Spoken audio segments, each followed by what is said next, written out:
बिस्मिल्लाहिर्रहमानिर्रहीम इय्याका नअबुदु व इय्याका नस्तईन।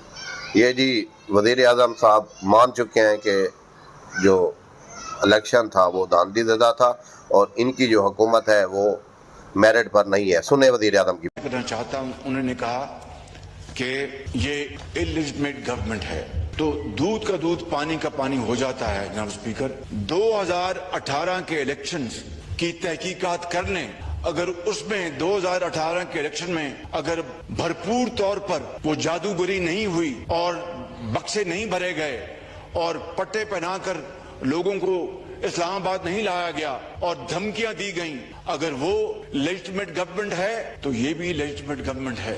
बिल्कुल क्लियरली। तो जी दोस्तों, सुना आपने वज़ीर आज़म साहब क्या कह रहे हैं। हम भी तो यही कहते हैं। 2018 की आप बात करें, हम तो 2024 का भी कहते हैं, उसकी भी साफ शफाफ इलेक्शन कराया जाए और थोड़ी तहकीकात कराई जाए।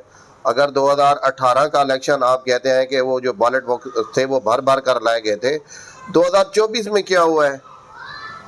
2024 में तो उससे भी रिकॉर्ड टूट चुके हैं। तो हम भी तो यही कहते हैं कि इनकी साफ शफाफ तहकीकात होनी चाहिए।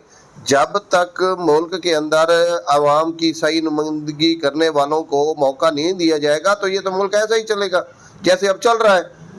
ये तो सबको पता है कि धांधलीज़दा इलेक्शन होता है, हमेशा ही धांधलीज़दा इलेक्शन रहा है, कभी साफ शफाफ नहीं रहा।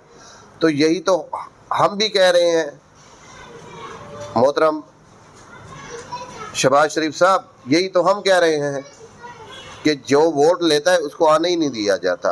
आज आपने मान लिया है कि ये जो है धांधलीज़दा इलेक्शन था, तो 2018 की तहकीकात होनी चाहिए, 2024 की भी तहकीकात होनी चाहिए। अगर आप चाहते हैं तो उससे पीछे भी चले जाएं, वहाँ पर भी तहकीकात करवा लें और आप एक पेज पर इकट्ठे होकर ये सारे मामलात करें। इंशाल्लाह मुल्क भी चलेगा, मुल्क में सही जमहूरियत भी आएगी। अब ऐसा तो नहीं है जैसे आप कहते हैं, ऐसा थोड़ी चलेगा। बहरहाल अल्लाह खैर करे। अब ऐसा ऐसा ये सारे अपनी गलती मान रहे हैं और अब एक दूसरे के ऊपर ये जो है ना पर्दे गुनाह वाले वो डाल रहे हैं, गुनाह को छुपाने के लिए, जुर्म को छुपाने के लिए अब ये पर्दे डाल रहे हैं। बहरहाल अल्लाह खैर करे। बहरहाल ऐसा नहीं होना चाहिए, सही जमहूरियत चलनी चाहिए। अल्लाह ताला खैर करे। आमीन सुम्मा आमीन।